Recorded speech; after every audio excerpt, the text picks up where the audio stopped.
teman-teman, kembali dengan saya lagi Felix, dan pada kesempatan kali ini saya akan kembali melanjutkan Donghua Shaolin tentang kisah Tangsan dalam menggapai impiannya untuk menjadi dewa. Tetapi seperti biasa, kita akan recap pada bagian sebelumnya terlebih dahulu ya. Xian Renshui telah berhasil memasuki ujian Dewa Malaikat tahap terakhir, di mana ujian kali ini mengharuskannya untuk menyingkirkan halangan yang ada di dalam hatinya. Halangan pertama adalah mengikhlaskan pengorbanan dari Xian Douliu, termasuk juga menyaksikan segala ingatan kakeknya tersebut semasa hidup. Kemudian halangan kedua adalah menuntaskan kebenciannya terhadap ibunya sendiri, yaitu Bibi Dong, yang diketahui telah menjadi dalang di balik kematian dari ayahnya, yaitu Xian Sunji. Kini setelah Xian Renshui berhasil mengalahkan Bibi Dong, halangan berikutnya adalah kebenciannya terhadap Tangsan yang sudah mengacaukan rencananya dulu saat ingin menaklukkan Kekaisaran Tiando. Di sisi lain, Tangsan telah sampai di hutan pertarungan bintang untuk mencari cincin roh yang cocok dengan Palu Hao Tian. Pasca melewati pertempuran yang sangat sengit, ia berhasil memperoleh cincin roh keempat dari seekor siluman roh jenis harimau Dewa Iblis kegelapan. Lalu mendapatkan cincin roh kelima dari monster roh jenis laba-laba berwajah manusia, yang juga sekaligus menyempurnakan wujud tulang roh terlekatnya menjadi tingkat dewa. Perburuan kemudian berlanjut hingga membawanya bertemu dengan 3 ekor monster roh jenis kaisar semut raksasa. Setelah 3 semut berhasil dilumpuhkan, muncul 3 cincin roh secara bersamaan yang saling terikat satu sama lain, sehingga tidak akan bisa kalau hanya diambil salah satunya saja. Maka dari itu, Tangsan memberanikan diri untuk menyerap ketiganya sekaligus meskipun tahu kalau hal ini sangatlah beresiko. Dan seperti biasa, sebelum lanjut ke ceritanya, saya akan memberikan peringatan spoiler warning bagi kalian yang belum dan ingin menyaksikan Donghuanya secara langsung, karena konten kali ini akan mengandung banyak spoiler. Dan kalau kalian sudah siap, mari kita mulai. Proses penyerapan 3 cincin roh dari monster kaisar semut raksasa masih berlangsung. Memasuki dunia roh kultivasi, Tangsan mulai mendapatkan serangan dari jiwa kebencian monster tersebut karena memang menyerap 3 cincin roh sekaligus mempunyai resiko yang sangat tinggi. Belum ada dalam sejarahnya master roh yang berani melakukannya. Tangsan pun berusaha keras hingga menggunakan bantuan dari Trisula Dewa Laut dengan harapan cahaya Dewa Laut bisa meredam kebencian yang dilepaskan si monster semut raksasa. Namun nyatanya cahaya Dewa Laut pun tidak sanggup membantunya. Beberapa serangan yang coba Tangsan kendalikan justru kembali balik menyerang inti jiwanya. Selanjutnya, ia mencoba membentuk formasi pertahanan dengan mengandalkan tulang roh kaki laba-laba yang sebelumnya telah berevolusi ke tingkat dewa. Bersama dengan itu, ia segera mengeluarkan roh pelindung Palu Hao Tian untuk merilis teknik roh rahasia yang pernah diajarkan oleh Tang Hao, yaitu teknik Palu Sumeru.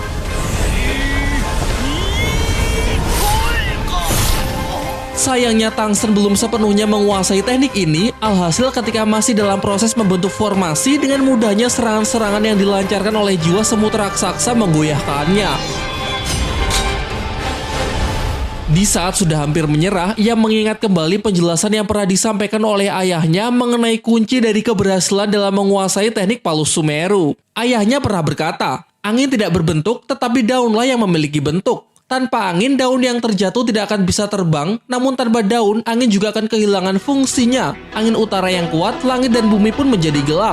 Daun merupakan hati yang mampu mengguncang langit, dan yang disebut sebagai Palu Sumeru adalah memadatkan seluruh cincin roh dalam tubuh menjadi satu, kemudian memasukkannya ke dalam Palu Hao Tian. Serta cincin roh dari Palu Sumeru akan seperti angin kencang dan daun yang berguguran.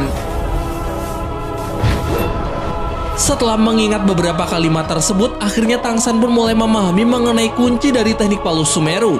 Ia mulai merapalkan formasi hingga berhasil menggunakan teknik rahasia Sekte Hao Tian tersebut untuk memukul mundur serangan dari ketiga jiwa kaisar semut raksasa.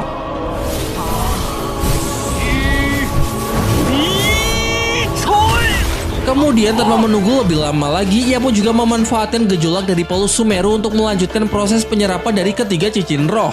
Usaha kerasnya membuahkan hasil yang manis, di mana kini ia telah berhasil menyempurnakan 3 cincin roh berusia 90.000 tahun secara bersamaan.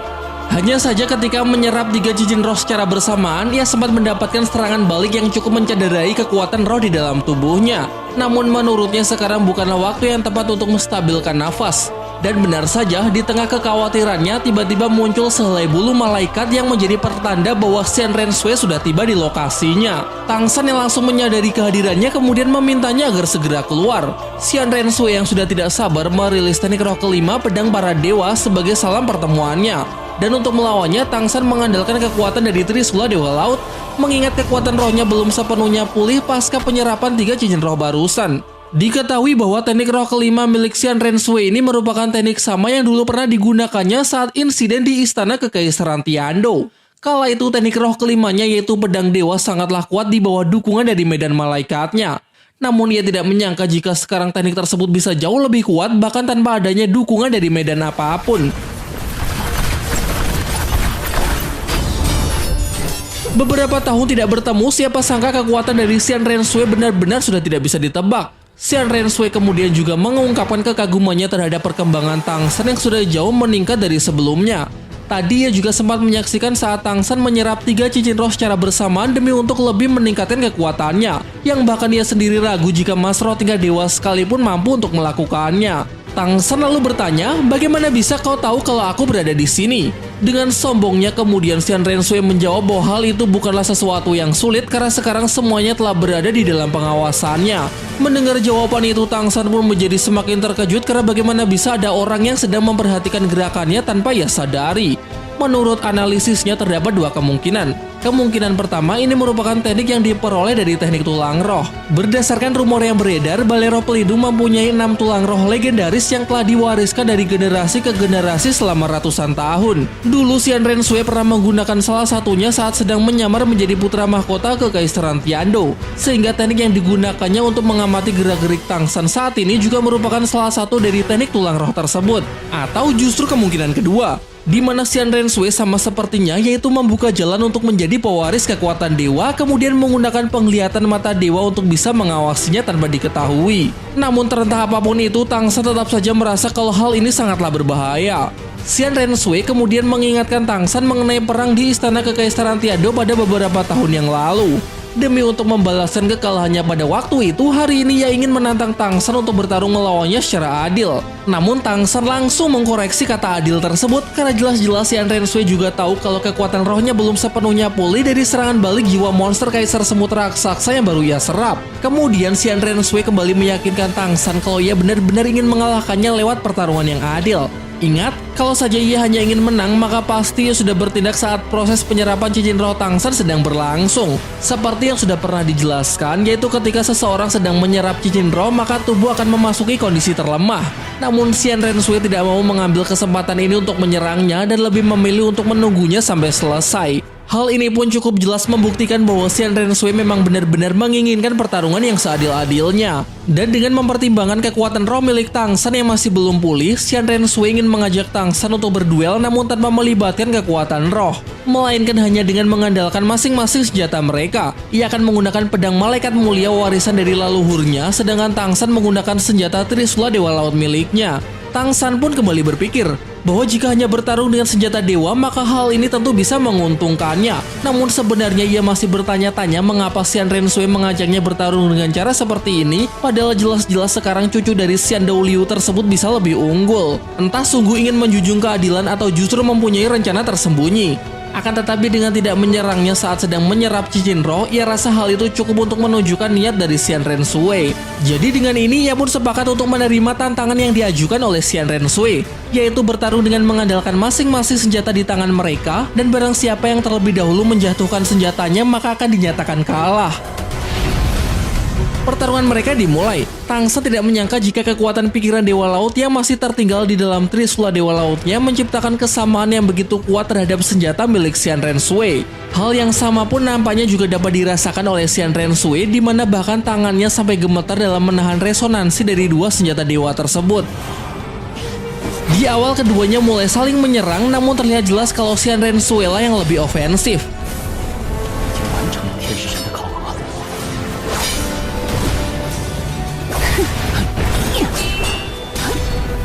Tang San masih tidak habis pikir, Trisula Dewa Laut yang beratnya mencapai 54 ton di tangan orang lain dan memiliki kekuatan yang tidak biasa ternyata mampu diimbangi oleh senjata yang digunakan oleh Xian Renshui. Nampaknya tebakan ia sebelumnya memanglah benar, bahwa Xian Renshui juga telah membuka jalan menjadi dewa, dan pedang tersebut merupakan pedang dewa malaikat, senjata warisan sang dewa sama seperti miliknya. Diperlihatkan ketika sedang beradu senjata melawan Tang San, Xian Renshui menyadari kalau di dalam pedangnya ternyata tersimpan memori dari sang dewa malaikat sebelum menjadi dewa.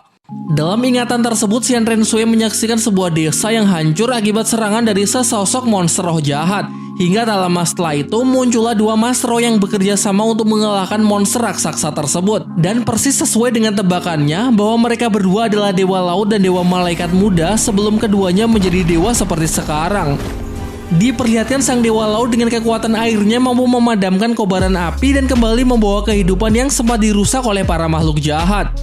Dewa malaikat muda kemudian menyampaikan bahwa meskipun mereka kini telah menjadi Feng Hou Douluo terkuat, namun tetap saja belum bisa melenyapkan seluruh penderitaan yang ada di dunia. Baginya tetap saja kekuatan Masro masih terasa begitu tidak berdaya.